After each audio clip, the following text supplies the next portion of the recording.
Olá a todos, bem-vindos ao canal. Se você já conhece o canal e gosta do conteúdo, já deixa um like para que os vídeos alcancem quem precisa deles. Anteriormente, vimos como capturar um problema com o try-catch, mas você pode gerar seus próprios problemas, como se já não fosse o bastante os do Java, né? E escolher não capturá-los no momento que eles ocorrem. Maluquice? Vamos codificar para ver.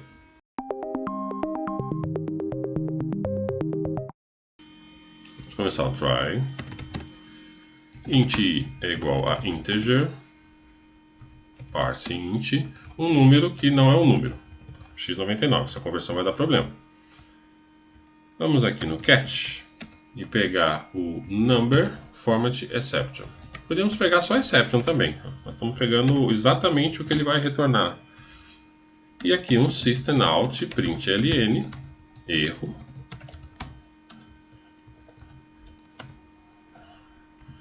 mais e getMessage. Se executarmos, ele retornou o erro lá e a string do getMessage. Nada de extraordinário, até aí você já sabia, né? Tirar aqui. Aqui nós estamos capturando uma exception gerada pela conversão incorreta, que é do próprio parse int. Se você olhar aqui, ó, ele dá um throw ó, no number format exception. Beleza? Você pode disparar uma exception sem que ela venha de uma função Java, na hora que você quiser ou precisar. Aqui então, ó, vamos fazer o seguinte, vamos criar uma string aqui fora, só para exemplificar. E ela está negativa. Ou qualquer valor inválido que você considere na hora que fizer o código. Vamos fazer um teste aqui, if -1 equals i. Quer dizer, a variável i está com -1? Está. Então, nesse exemplo aqui, o valor é negativo e eu não quero fazer a conversão quando for negativo, tá? Mas eu botei um número fixo ali. Você podia botar um if menor, maior que 0 ou qualquer outra coisa parecida. Como que eu vou fazer uma exceção minha agora? Eu dou um throw new exception. Exception você conhece. E vou escrever um valor aqui, ó. Valor negativo incorreto. Essa é a string que vai ser mostrada quando eu capturar a exception. Então aqui o comando throw emite uma exception e permite configurar qualquer mensagem a ser capturada dentro do seu corpo ali. Tudo bem? Vamos colocar aqui um int x, né, porque o i já está sendo utilizado.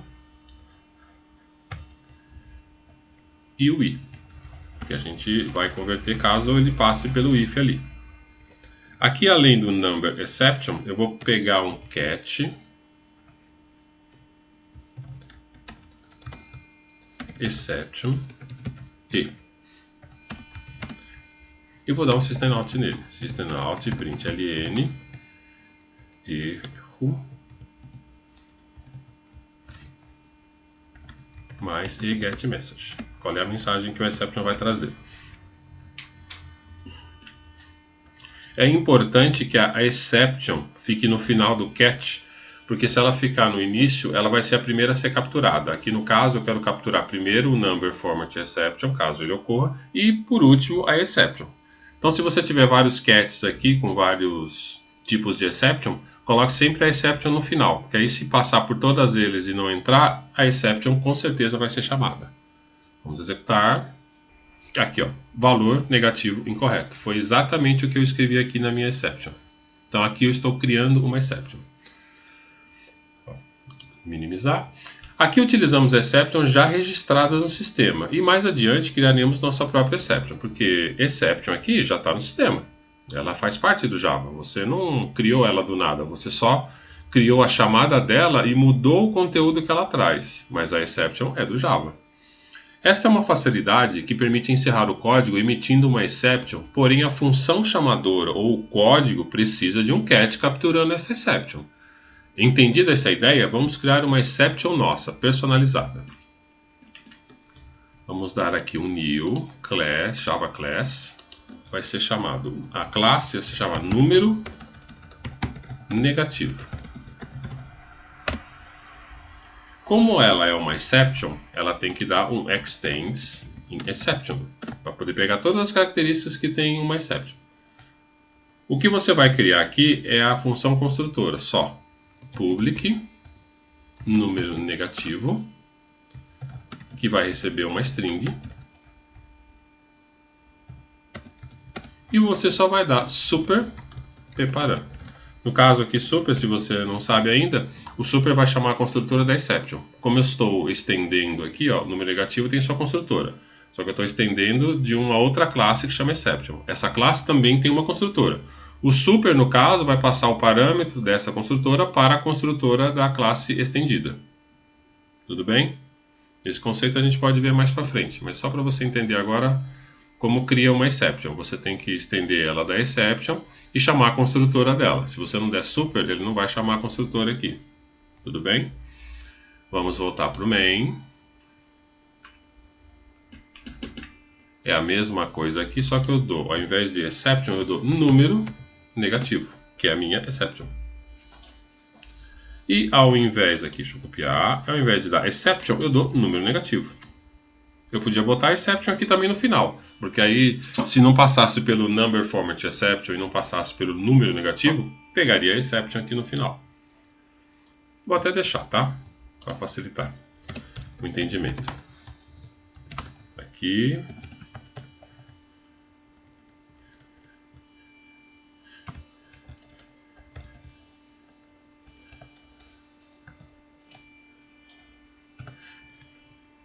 E vai pegar do mesmo jeito.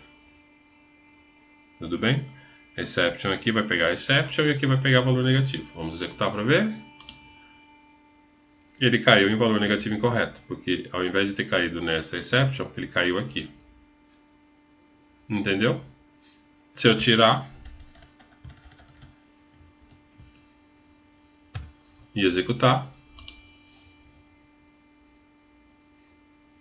ele também caiu com valor negativo, porque eu estou configurando aqui, ó, uma exception com esse conteúdo.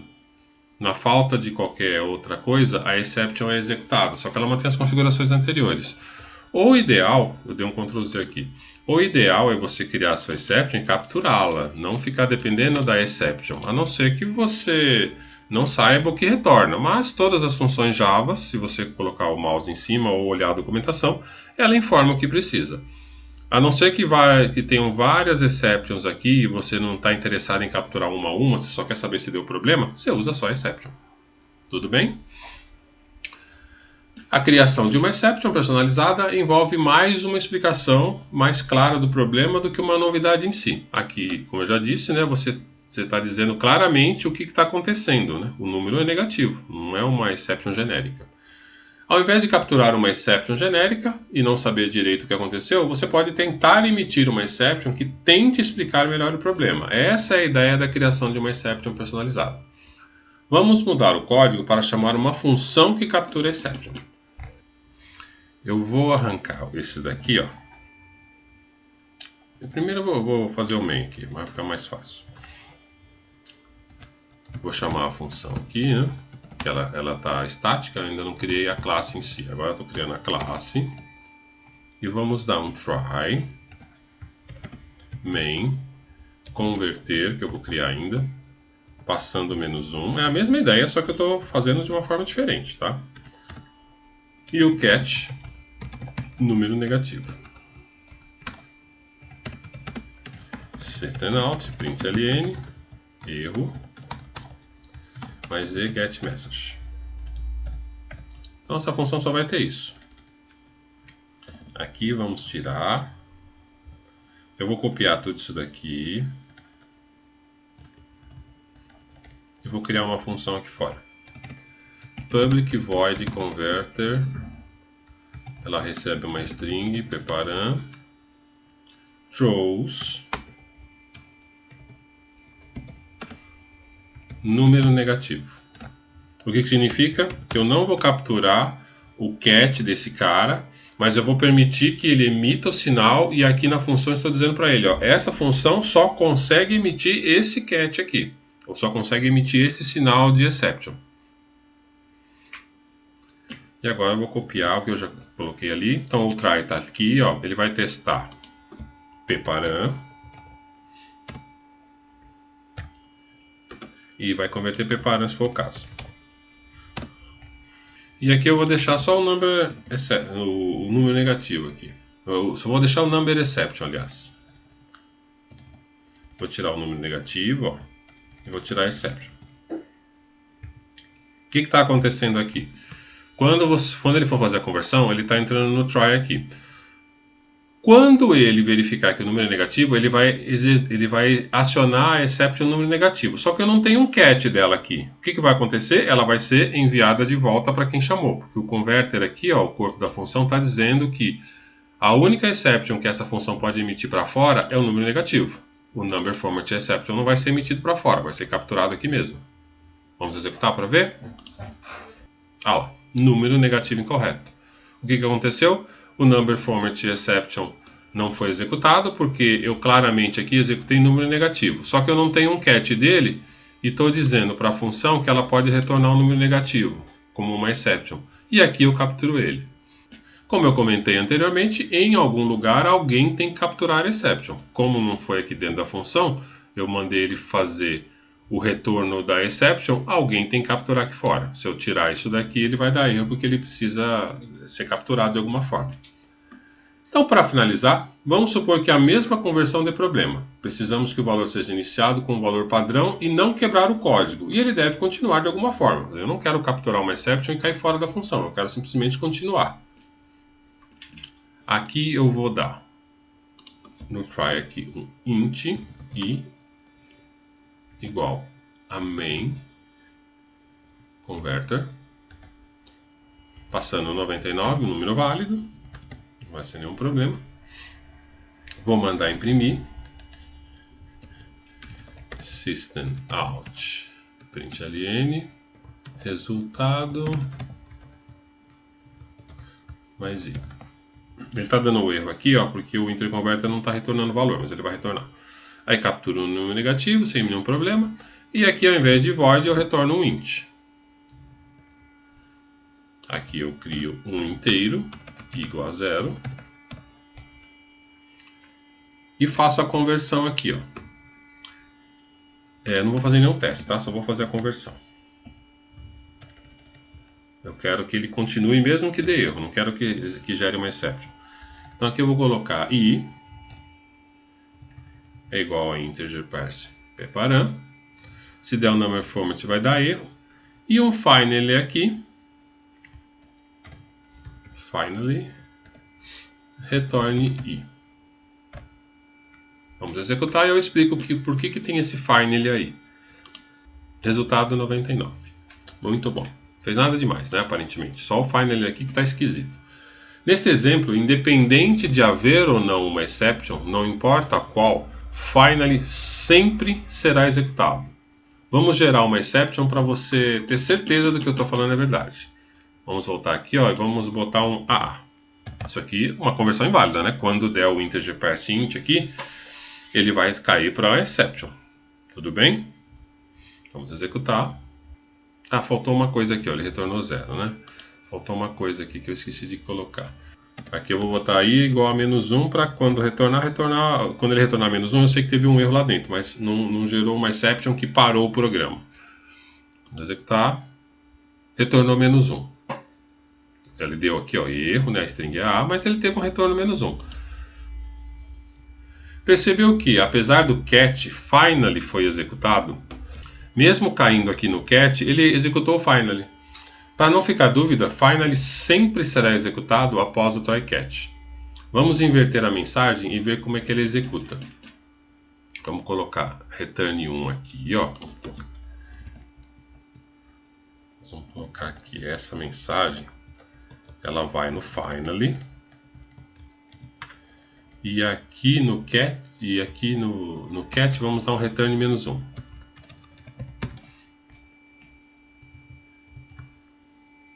Que aqui no final eu tenho que dar um return i também, tá? Eu vou explicar por quê. De tudo que você já sabe de programação, o que vai acontecer aqui? Ele vai tentar dar o try, ele vai dar um erro, e ele vai retornar, e esse finally aqui nunca será executado. Tudo bem? Aqui é só erro, né? Não tem get message, só erro. Ele vai retornar -1 e esse finally nunca será executado, tudo bem? Assim como nunca será executado esse return aqui, porque ele já retornou aqui, tá certo? Se você não conhecesse o finally, acharia que isso daqui não vai ser executado. Java pede um return fora do try aqui, ó, do try catch, porque o return foi retirado do finally. E como ele é sempre executado, o código considera um return dentro dele como um retorno obrigatório da função. Isso é uma pegadinha, tá? Vamos executar. O que aconteceu aqui, ó?